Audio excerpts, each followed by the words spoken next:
We are pleased to have HP with us tonight again in NVIDIA.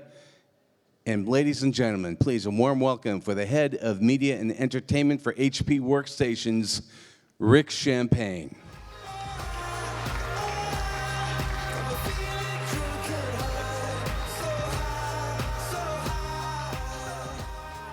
Hello. Hi, everyone. How's everybody doing tonight? Super excited? Ready for the raffle later? All right. Well, HP is happy to be participating in that. We have a ZBook Studio, 15-inch, 32 gigabytes of RAM, NVIDIA Quadro M1000 4-gigabyte GPU in there, UHD display, Dream Color, awesome machine, and we'll be raffling that at the end of the night with the other stuff. So we're just going to get set up real quick here. There's a couple of things that we want to show you. So the first of which,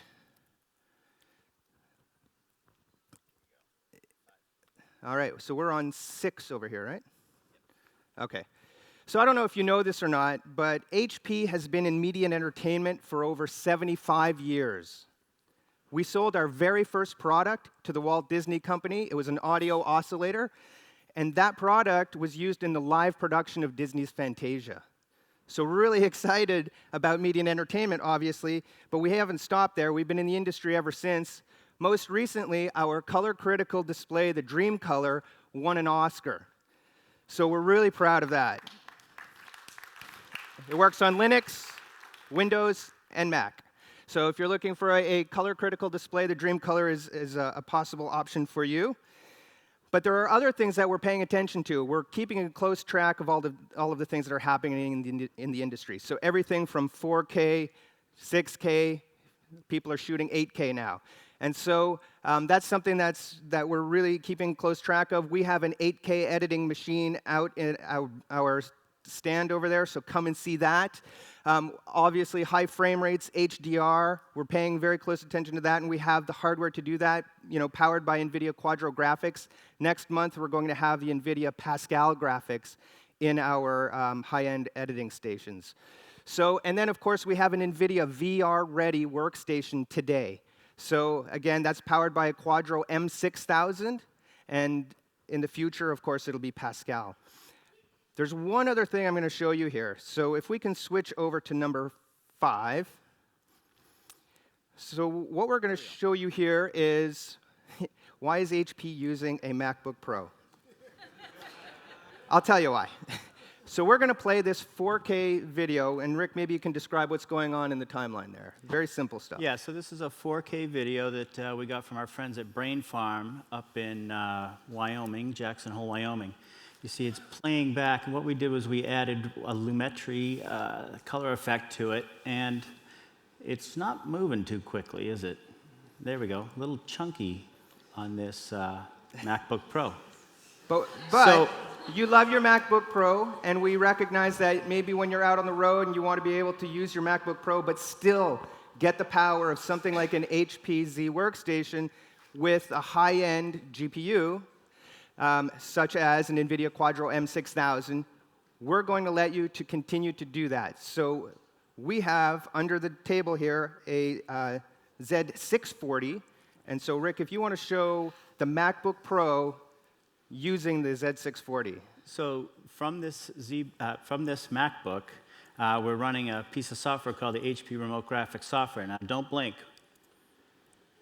Now we're running remotely to this workstation that could be under the desk, it could be across the room, it could be across the world. And you see it's playing back that same exact clip with that same exact lumetri color effect in real time, no drop frames. You want to switch back? And that's just the start. You add more effects, and you still get plenty of horsepower to get through that at full resolution with no drop frames. So we now have a remote graphics software receiver for the Mac. And of course, we have our Dream Color for the Mac, and for if you want to really do 4K editing properly, you have the HP workstations that we're showing. So with that, that's all I was going to show you. If we can switch back to 6 here, what I'd like to do now is I mentioned that we have an NVIDIA VR-ready workstation. Well, we also have a treat for you tonight. We have the co-creators of Giant, a VR short film that was debuted at Sundance earlier this year. And so they're going to come up and talk to you about the work that they've done, specifically with VR and video, a real film. So Milica Zec and Winslow Porter, everybody.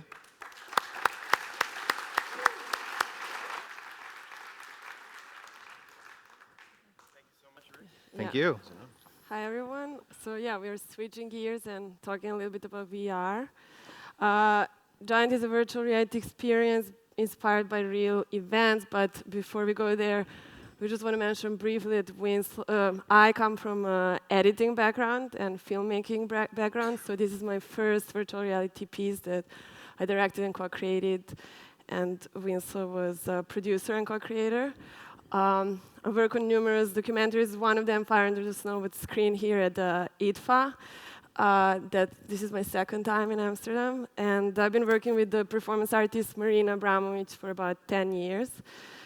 And then 10 years ago, I moved from Serbia to New York. And this was my first job. I was an intern in this editing post-production facility called Chris Post. And that's where I met Winslow, who also moved 10 years ago in New York City from Maine. And so, yeah, similar to what Milica said, this is sort of a background of what I've been working on. I was an editorial assistant on a film called Noise with Tim Robbins, but also we worked on different music videos. I also come from a background of being a creative technologist, basically helping engineer art and technology installations that have some form of interactivity. I also was here for IDFA 2 years ago for a project I produced called Clouds, which actually won the Transmedia Award for virtual reality at Tribeca Film Festival that same year. But yeah, sort of moving ahead, I think there's a lot. Okay, perfect.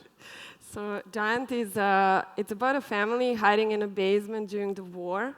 And there's a bombing going on outside, but they have a 6-year-old daughter, and they cannot tell her it's a war outside. So they start inventing a story of a giant. So all these loud noises is actually a giant who's knocking down the buildings and approaching their basement and wants to play with a little girl. So everything in a shelter becomes like a play. And then the inspiration came from the fact that I grew up in Serbia during bombing in 1999, and because these situations are still happening in the world, I wanted to translate the feeling of being in a conflict zone to people who have never experienced such a thing. And that's why our family and our experience is actually American family, and everything is happening in future on American soil. So that war is not, war usually the majority of people are just experiencing as a headline in a newspaper. But I thought, I met the scriptwriter Lizzie, and we thought together to create this piece. And I thought, why don't we transfer it? It was supposed to be a short film, but since virtual reality, everyone is talking about it, that it's managing to convey empathy or induce empathy.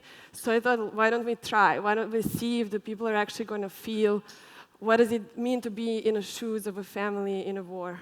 And that's where I invited Winslow, who already worked in VR, to join the project. And we got office space, which is one desk in a new museum incubator in New York. And everyone looked at us like, guys, are you sure you can do this? And we were pretty convinced, but also a little bit crazy to dare to try. And then we're going to walk you through how we actually did this whole thing. And so as you can see here, So as you can see here, this is what this team started out as: Milica, myself, and the scriptwriter. But after being able to calling in a lot of favors from people that we worked with in the past, and being able to really for us it was about pushing what's possible on the technology side, but also on the storytelling side. So by the end, this is our team that we were able to amass by the end of January when we premiered the project, which we will talk about. And one of the next person I invited to join this project is Juan Salvo. He's a colorist. He works in Color Space, New York.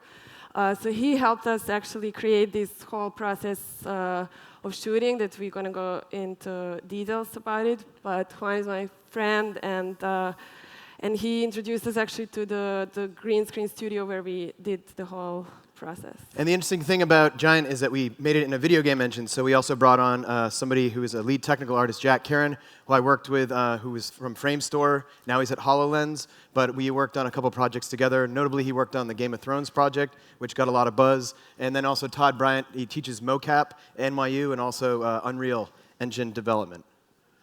So as you can see here, this is like what you'd normally see a film being shot on a green screen, but we, instead of using we use two cameras. We used the red 5K sensor with the Epic Dragon, and then we also used a depth camera so that we could put depth data on top of it. As you can see in the background there's a checkerboard pattern. That's what we use to be able to sync up the cameras. And with green screen, there's a lot of movies where maybe even Shakespearean actors, you've seen the Star Wars movies where maybe they didn't emote as well as they could, because in a green screen environment, it can sort of suck out the emotion. It's sort of a vacuum. So we wanted to make sure that we put in cues. Like you can see the Solo cup with the two green ears on it. That represents a rabbit in a space. That's very high-end asset that we created there, as well as other things that we could be able to have the actors, so they could have more of an emotional sort of response. We also were playing loud noises too, which was able to signal the bomb blast in the space. So they were actually frightened when we were able to capture them. And like the unique thing about this shoot, usually you have like camera rolling, sound rolling, and then Juan was depth rolling the depth. So we were like laughing at it. And so yeah, the background, you can see the red and the Microsoft Kinect underneath. Unfortunately, we don't have better photo of the camera. And you can also see, the X, that was a window that was breaking, so that then we were able to match those two worlds, the actual live action and the video game engine, because it's really a dance between the two. If they're not in sync, then it'll pull you out of the virtual reality experience, and that's a really important thing for us. So here, we can talk a little bit about Depth Kit. So Depth Kit was created by James George and Alexander Porter, who now have a company called Simile, which basically, the project I was talking about before called Clouds, we used it on that. But this is basically a Connect 2 that we're able to put depth data on top of a video that we shot on a green screen. On the left, you can see the video by itself, but then we also had to create inside the video game engine a custom way to be able to play this, because natively Unreal Engine, the video game engine, can only do 720, but then we were able to we basically hacked a VLC video player so we could bring it up to 1080, and we baked in an alpha channel and also the depth data on the right channel here. So we're sort of making it up as we go. Now I think some of these tools are actually available for people, but I guess when it comes to it, if you hit a roadblock, you can always find other people who might be able to help you through this. And this is what it looks like when it's composited inside the Unreal Engine. It was important for us to be able to light the actors in post so they fit properly inside this environment, but also light the objects. So yeah, if they feel like they're not inside there's sort of a certain type of uncanny valley that happens. You're pulled out of the experience, and then you won't have an emotional impact. So for us, getting 90% there was important, but that last 10% was really, that was the polish was what made it the most challenging, but also the most rewarding. And here you can see the Unreal Engine in action as an animated GIF. All the different, we are using the Oculus Rift when we actually put users inside the experience. So unlike a standard spherical video, which is in one point where it was recorded, this, with the actors in front of you, you can actually get up and walk around the room if you want. We prefer that people stay seated for reasons which we will soon tell you. And then also talking about the computer that we made, this is how we started. I think everyone's probably been here, they have a garage, or like a friend has a GPU or something, like, let me see if this works. And, beginning, this is basically... I can tell how I felt. Like when we did the first version of Giant, I felt sick for 12 hours. I just couldn't even walk, almost. Yeah, there's nothing worse. The frame rate was really low, and yeah. There's nothing worse than bad VR. And so then, actually, we were very, very fortunate to be able to meet Rick Champagne, who was able to hook us up with the Z or Z series workstations, which was able to bring us this, along with we worked with Michael Kaplan, who is also very gracious enough to be able to sponsor us with the M6000s. We were able to push the frame rate well above 90, and then there was no sickness at all. And also, if you feel any bit of nausea, you're not going to be wanting you're not interested in the story anymore. You only think about, when can I, run out of this room and, yeah. Some people actually, I've seen people get sick in VR, and it's not a pretty sight. But for us, comfort is paramount. And the sound in Giant was very important. We worked with Alexander Prodic. He's a sound designer. He works with Amir Kusturica, the director, also from my country. And he also lived during bombing with me in Belgrade. So we really managed to recreate those sounds that we heard. And then later on, after our premiere at Sundance, we met with Technicolor, a Hollywood post-production company, and then they assigned Scott Gershwin, who already worked with Oliver Stone and Guillermo del Toro. Yep, you got it. And then he did the final sound mix and added Foley on Giant. And this is how it looks in Unreal Engine, working with the sound. You actually, because it is spatial sound, so you actually physically place it in the wherever it should be triggered from, so it's all around you, different triggers, and that also kind of helps direct the view of your audience. And what's also interesting about this is that you can sort of make it hyper real.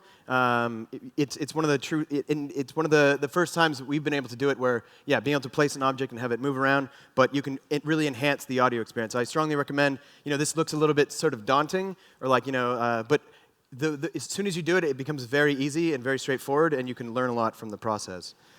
So we also were able to work with This is the actual rabbit, not just that. This is the rabbit inside the space that we were able to just use an iPhone, take pictures of, and then be able to import it into the video game engine. It's able to create a 3D asset using something called photogrammetry, and it's pretty easy to do. You just have to clean it up a little bit, but then you have photorealistic objects inside your basement.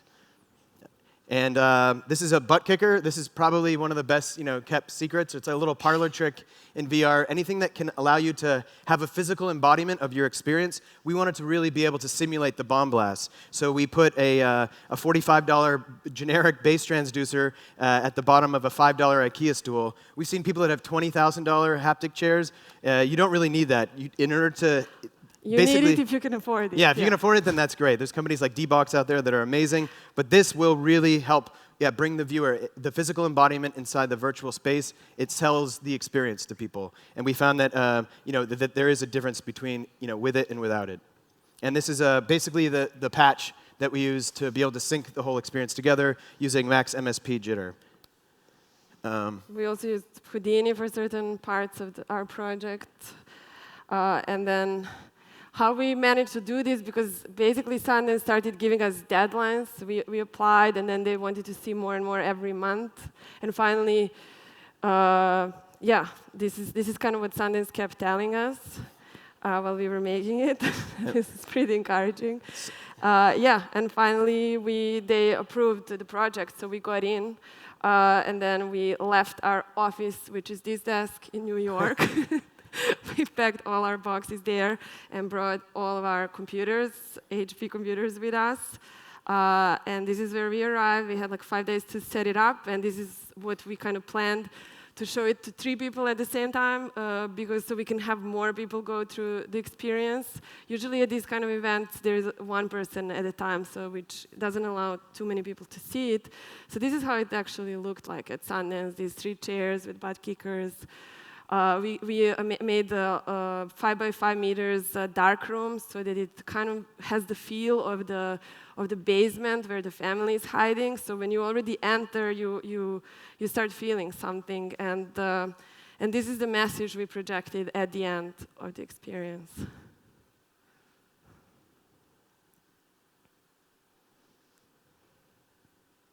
think I can move. Okay. What was interesting at Sundance, this really sparked a lot of conversations. We had people crying. It turned out to be an emotional experience that we were hoping to achieve. And then we had a lot of conversations with people telling us we will never read news in the same way, or, like now we feel like we were there, actually. We kind of feel like we know what's going on in the rest of the world. And I also think it's important to, the fact that we had a dark room allowed the audience to really take it in and have their, when they took the headset off, they weren't in a brightly lit room. How you bring people into VR experiences and how you sort of climatize them back into reality is hugely important. So that, it's just like if someone wakes you up from a dream, you're like, where am I? As opposed to like, being able to have a nice, sort of like a ramp out of it. And this is our back of house. This is very glamorous. It's like our railroad apartment with the exposed brick, of course, because we live in Brooklyn. No, this is at Sundance. Four computers were squeezed here. 4 computers. This is what they didn't, I guess, get our dimensions right. So Because each computer is for one headset, for one chair, and then one controlling main computer. And these were usually the lines. At Sundance, it was a whole building, so our piece and all other virtual reality pieces were playing for 10 days. Like every 10 minutes, we had a new person coming in, which is kind of amazing to actually meet everyone who sees your piece and get to know even where people are looking or what are they feeling about it. So we actually brought the whole crew came with us. We refer to it as it's like we're in a band when we travel, but we're playing the same song, the same 6-minute song to 3 people all day long. So you can. And so, so after we premiered, we were very fortunate to be able to have a, positive, the press was very, warm with their regards to the project. And from this buzz, we were able to also be at other festivals. We were able to also work with Unreal Engine. We got a grant from them, and we were able to go to NAB with Technicolor and HP, and that was a great experience, as well as... yeah, we showed it at Cannes. That was our European premiere. With NVIDIA and HP as well. And literally ever since Sundance, we almost were never in New York. And we were just traveling all around the world, which is amazing. And our one of the next screenings is going to be New York Film Festival, October 1st and 2nd. So we finally are going to have premiere in our hometown, in a way. But we also would love to show this to you guys, and so at the end of October, we're going to be launching it on all the platforms. We're pretty much, we're very platform agnostic when it comes to that. So yeah, on all these different headsets, and in closing. We would just like to say, this is how it felt making Giant. It was terrifying, because when we started making it, the good thing is, something like this was never done before, to use this depth kit and to mix it with Unreal Engine. That's kind of great, but what was not great is we couldn't ask anyone how to do this. So with our team, as we were mentioning, coding and figuring out way as we go. And plus, we are filmmakers, so we had to almost undo everything we know from filmmaking and to learn totally new things in this VR world, because it's kind of like a mix of theater, video game, and film. But it's actually none of these. Let's double. So, taking up your time, but thank you so much, guys. If you want to follow us on if you want to learn, Thank you so much, both of you, for being here tonight.